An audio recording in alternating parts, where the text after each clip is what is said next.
मैंने जो कुछ भी किया, जैसा किया वो ठीक किया।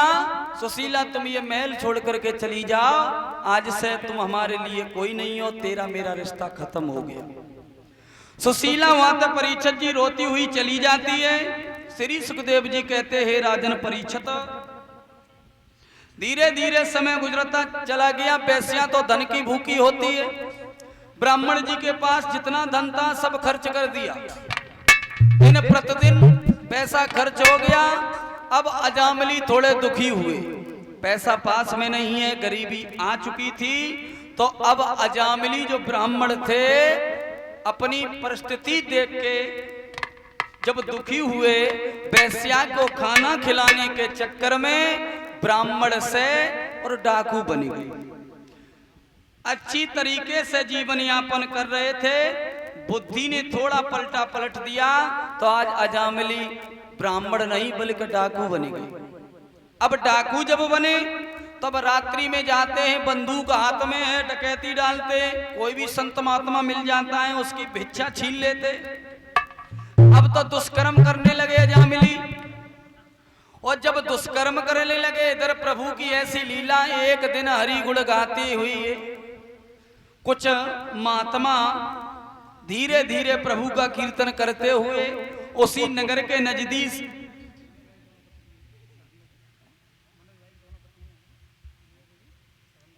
और जो मनोज भैया इनकी दोनों, अच्छा बड़ी वाली धर्मपत्नी हमारा और हमारे स्टाफ का सम्मान कर रही हैं। भगवान से यही प्रार्थना करेंगे हमेशा भगवान घर में धन दौलत का भंडार भरे रहे, ये अनुकंपा ये कांक्षाएं। बोलिए गोविंद भगवान की।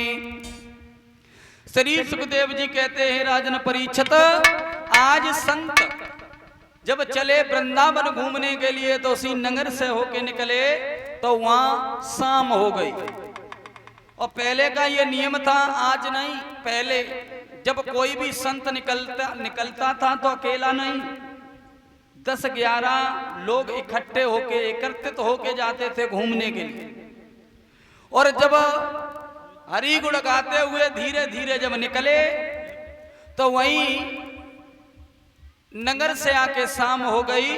तो महात्मा जी ने पूछ लिया एक लड़के को कि बेटा ऐसा बताओ, अब शाम हो गई, इस गांव में कोई भगवान का भक्त रहता है जिसके यहाँ हम थोड़ा खाना बना करके खाएंगे और सवेरा होगा चले जाएंगे? तो परीक्षित जी आपने देखा होगा, गांव प्रति गांव 2-4 लड़के ऐसे होते हैं जो मजाक कर देते हैं। एक लड़का ने महात्मा जी से जवाब दिया, तुम ऐसा करो, हमारे गांव में बहुत बड़े भक्त हैं जिनका नाम है अजामिली, और तुम उनके यहाँ चले जाओ, तुम्हारा बहुत अच्छा सम्मान होगा। लड़के ने संत भगवान से मजाक कर दी। वो नहीं समझ पाए संत, क्योंकि अजामिली ब्राह्मण नहीं था बल्कि डाकू बन चुका था। अब संत हरि गुण गाते हुए अजामिली के द्वारे पर पहुंच गए, और जैसे वहां पहुंचे तो वही वेश्या निकल के सामने आई। वेश्या ने सारा कुछ हाल बताया, जवाब दिया, महात्मा जी अरे भला हमारे पति कोई भक्त नहीं है, तुम गलत जगह पर आ गए। अगर हमारा पति इसी समय आ गया कि जो भी तुम लोटा और सोटा लाए हो सकते जेऊ छिड़ाएगे और इन्हें बेच के और हमारे घर को गुजारो कर दिया था, सो तुम ऐसा करो यहाँ से चले जाओ। जवाब दिया, तुम्हारे पति का नाम क्या है? कि अजामिली। महात्मा जी कहने लगे, यहाँ से जाएंगे नहीं, संतों का हृदय इतना शील हुआ करता है कि जो लोग बिगड़े हैं उन्हें सुधारने का काम होता है संत भगवान का। तो जवाब दिया, पुत्री हमें ये बताओ वो अजामिली अभी कहाँ है? वेश्या ने जवाब दिया, भगवान वो अभी कहीं डाका डालने को गए, अगर लौट करके आ गए तो तुम्हारे लोटा और चिमिटा सब छिना लेंगे, तुम चले जाओ।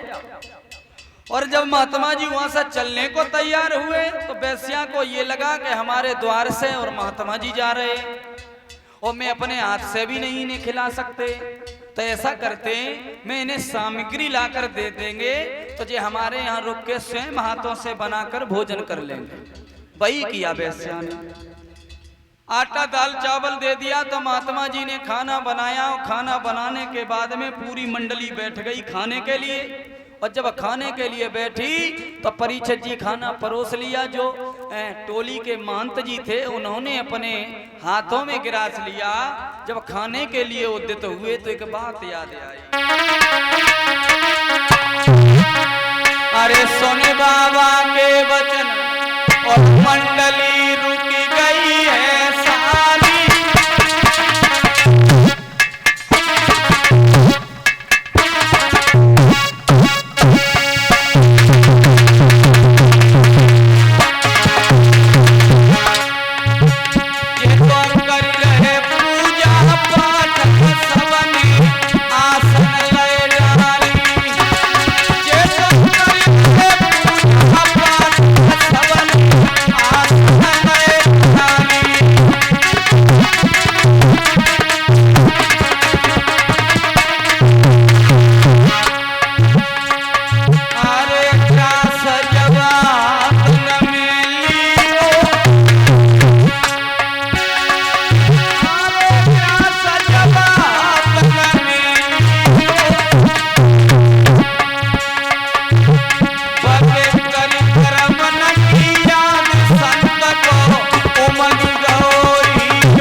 सोचने लगे जो आटा दाल चावल मुझे मिले हैं, हो सकता है उसी अजामिली की पाप की कमाई से लाए हुए हों। और जब वो डाका डालता है चोरी के पैसे से मुझे खाने को दे दिया, तो हम भी पाप के भागीदार बन रहे हैं। लेकिन आज खाएंगे, ऐसा प्रयत्न करके जाएंगे, ऐसा जतन दे करके जाएंगे अजामिली को कि इसका उद्धार तो अवश्य हो जाए। महात्मा जी सोच रहे हैं।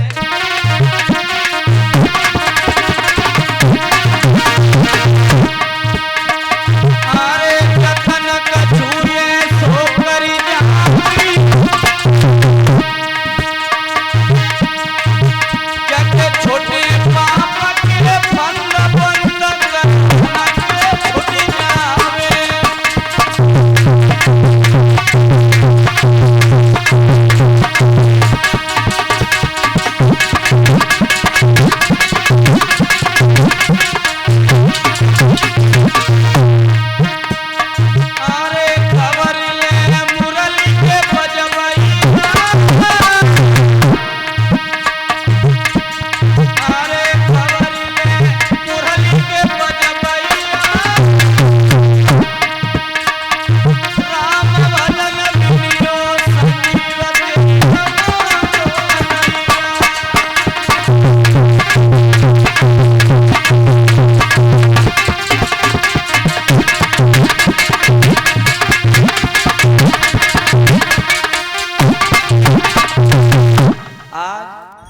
जब महात्मा जी खाने को बैठ गए, सोचने लगे हमें ऐसा लगता है अजामिल की पाप की कमाई सही है, आटा दाल चावल आए होंगे और हम तुम खाओगे तो पाप के भागीदार बनोगे, ऐसा करते नहीं खाएंगे।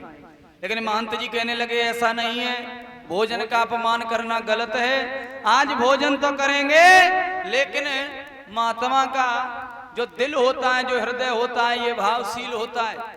ऐसा करेंगे, ऐसा यत्न बता के जाएंगे इस अजामिली को जो गलत रास्ते पे है, गलत रास्ता भी छोड़ करके ये सही रास्ते पे आएगा और अंत समय इसका उद्धार हो जाएगा। श्री सुखदेव जी कहते हैं, राजन परीक्षित, आज महात्मा जी ने रात्रि व्यतीत की, सवेरा हुआ वैसे ही अजामिली आ गया, माथे से काली पट्टी बांधे हुए, और उसने देखा कि महात्मा रुके हुए हमारे द्वारे पे। आवाज लगाइए, तुम्हें यहाँ किसने रोक दिया? महात्मा जी खड़े हुए जवाब दिया, पुत्र कोई गलती हो गई। जवाब दिया, गलती ना है, तुमसे बिल्कुल गलता भाव है। क्यों? अरे तुम हमारे दरवाजे पर रुके हो, तुम्हें ये नहीं मालूम है कि मैं कितने दुष्कर्म करता हूं। आज तुम हमारे द्वारे पर चलकर आए, जल्दी से यहां से निकल जाओ, हम तुम्हारी सूरत एक मिनट देखना पसंद नहीं करेंगे। तो महात्मा जी बोले बेटा हम चले जाएंगे, लेकिन भोजन आपके यहाँ किया, ऐसा करो थोड़ी दक्षिणा हो जाती। अजामिली ने जवाब दिया, महात्मा जी तुम्हारी बुद्धि खराब हो गई। अरे लोटा चिमटा जो तुम बगल में दावे हो, जे हमने ना छिड़ाए जय दक्षिणा में मान लियो ना, जे अब हम छिड़ाए के सब बेच के और आटा दाल फिर घर में रख दिए। हमाओ वैसे गुजारो न हो रहो, काहे खाम खाम में मूड खराब कर रहे, जाओ यहाँ से। और श्री सुखदेव जी कहते हे राजन परीक्षित, महात्मा जी बोले बेटा हम चले जाएंगे, लेकिन आपसे मुझे कुछ नहीं चाहिए, हमारी एक बात मान जाओगे। जवाब दिया मानने वाली होगी तो मान लेंगे, और तुम बिल्कुल अब की बार गलत बोले तो हकीकत में महात्मा जी हम सब छीड़ लेंगे। महात्मा ने जवाब दिया मैं कुछ आपसे मांग नहीं रही, तो हमें ऐसा लगा कि तुम्हारी जो पत्नी घर में है वो गर्भवती है। जवाब दिया बिल्कुल, हम तुमसे ये वचन चाहते हैं कि हमारे जाने के बाद जो पत्नी के गर्भ से पुत्र पैदा होए, हाँ अगर हमारी बात तुम्हें याद रहे तो ऐसा करना, अपने पुत्र का नाम नारायण रख देना। अजामिली बोला जब कोई बड़ी बात नहीं महात्मा जी, अगर हमें ध्यान रहे तो रख दिए, ये हमने तुम्हें वचन दे दिया और जल्दी से तुम यहां से निकल जाओ। महात्मा जी हरि गुण गाते हुए वृंदावन के लिए चले गए। धीरे धीरे समय व्यतीत हुआ। महाराज अजामिली के घर में एक पुत्र ने जन्म लिया, और जब पुत्र ने जन्म लिया तो महाराज अजामिल को वही बात याद आई, और जब वो बात याद आई तो अपने पुत्र का नाम उसने नारायण ही रख दिया। अब जब अपने पुत्र का नारायण नाम रख दिया तो महाराज अजामिल डकैती करने जाते हैं जब, और जब घर आते हैं तो आते ही आते सर्वप्रथम आवाज लगाते हैं। धीरे धीरे पुत्र सयाना हुआ तो अब खाते हैं या बाहर जाते हैं या कहीं घूमने जाते हैं तो अपने पुत्र को बुलाते हैं। खाना खाएंगे तो आओ नारायण, बाहर जाएंगे तो आओ नारायण। अपने लड़के का नाम लेने लगा वो अजामिली, और जब नारायण नारायण दिन में लगभग 101 बार और अजामिली बोल देता है। श्री सुखदेव जी कहते हे राजन परीक्षित, भाव को भावन खयाल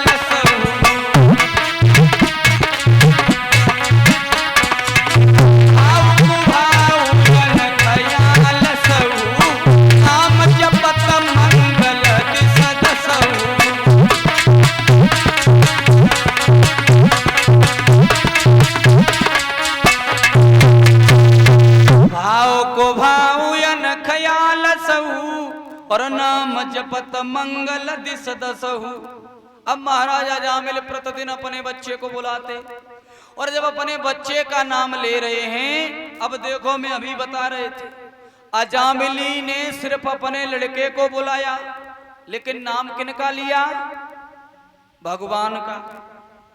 अंत समय धीरे धीरे समय गुजर गया। अब अजामिली की मृत्यु आई, और जब यमराज लेने के लिए आए अजामिली बीमार पड़ गए, चारपाई पर लेटे, और अपने पुत्र नारायण को बुला रहे हैं नारायण नारायण। तो अब वो आवाज भगवान के कानों में पहुंची तो भगवान ने सोचा हमारा भक्त बहुत दिनों से हमारी तपस्या कर रहा है, हर मिनट पे हमारा नाम ले रहा है, आज इसे बहुत कष्ट है, आज बहुत संकट है। इधर यमराज गए, और यमराज जाते ही जाते और अजामिल को मार लगाने लगे। यमराज के दूत परेशान करने लगे परीक्षित जी, और जब परेशान करने लगे जवाब दिया तुमने बहुत लोगों को सताया है, अब भैया उसका हिसाब तो तुम्हें करना पड़ेगा। और जब परेशान किया तो आवाज लगाई है बेटा नारायण तुम हमें बचा लो। और जब आवाज लगाई अजामिल ने,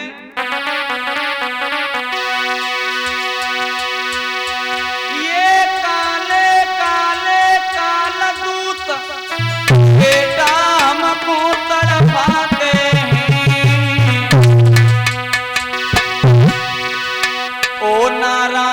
अब बचा मुझे जे आज पकड़ ले जाते हैं।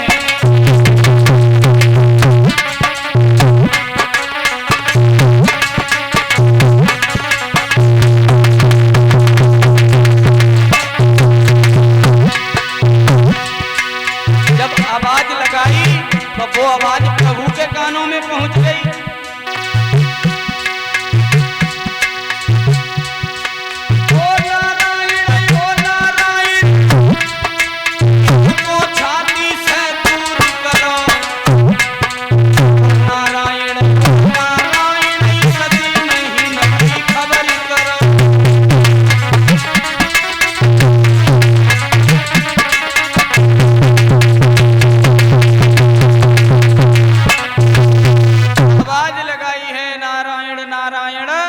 जब वो करुण आवाज भगवान के कानों में पहुंची तो परीक्षित जी देर नहीं की, प्रभु ने देर नहीं की, भक्त की टेर को सुना। अब मैं बता रहे थे, कल भी बताया कि तुम प्रभु के लिए एक डगांगे जाओगे तो भगवान 10 कदम चले आएंगे और तुम एक कदम पीछे